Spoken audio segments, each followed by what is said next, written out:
আসসালামু আলাইকুম। মধ্যপ্রাচ্যের ব্যাপারে মার্কিন যুক্তরাষ্ট্রের সবসময় দ্বৈত নীতি।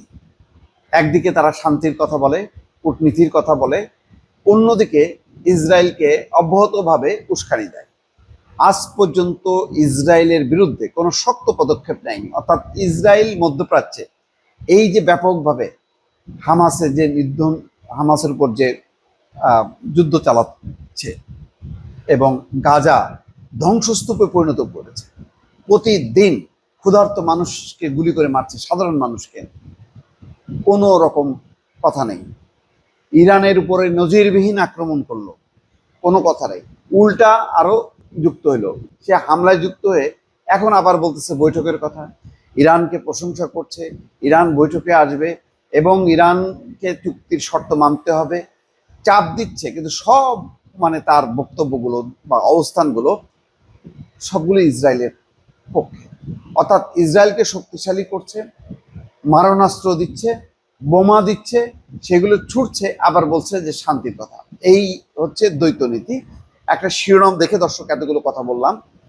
যুক্তরাষ্ট্র একদিকে কূটনীতির কথা বলে, অন্যদিকে ইসরায়েলকে সবুজ সংকেত দেয়, ইরান বলছে, এবং ইরানের এই বক্তব্য যথার্থ। মধ্যপ্রাচ্যের এমন কোনো দেশ নেই যেই দেশ এই আমেরিকার যে দ্বৈত নীতি সেটার ব্যাপারে যে তারা জানে না, বোঝে না, এমন না, সবাই জানে।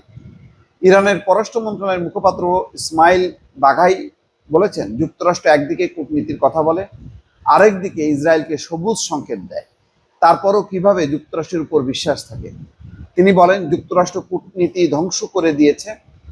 মুখপাত্র ইসমাইল বাঘাই আল জাজিরাকে এসব কথা বলেন।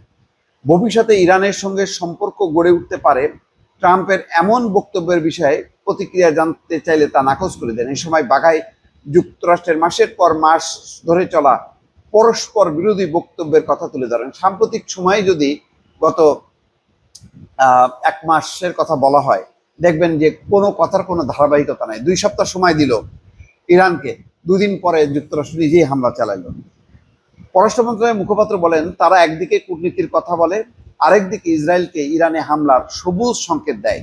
এরপরও কিভাবে বিশ্বাস অবশিষ্ট থাকে। তিনি বলেন, যুক্তরাষ্ট্র কূটনীতি ধ্বংস করে দিয়েছে। তবে বাঘাই বলেন, ইরান বিশ্বাস করে যে কূটনীতির পথ কখনো বন্ধ হয় না। ইসরায়েলের সঙ্গে চলমান যুদ্ধে থাকা অবস্থাতেও বিভিন্ন পক্ষের সঙ্গে তারা যোগাযোগ করেছে। তবে তিনি জোর দিয়ে বলেন, জাতীয় নিরাপত্তা ইরানের সর্বোচ্চ অগ্রাধিকার এবং যুক্তরাষ্ট্র আসলেই কূটনীতিতে আন্তরিক কিনা তা বোঝার পরই ইরান আবার আলোচনায় যাবে। অর্থাৎ যুক্তরাষ্ট্র সম্পর্কে সন্দেহমুক্ত না হলে ইরান আর আলোচনায় যাবে না।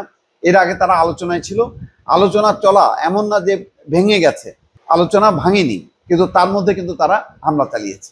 সুতরাং এবার ইরান বুঝে সুঝে আলোচনায় যাবে, তার না হলে তারা যাবে না। এই হচ্ছে ইরানের অবস্থান। দর্শক ভালো থাকবেন, আল্লাহ হাফেজ।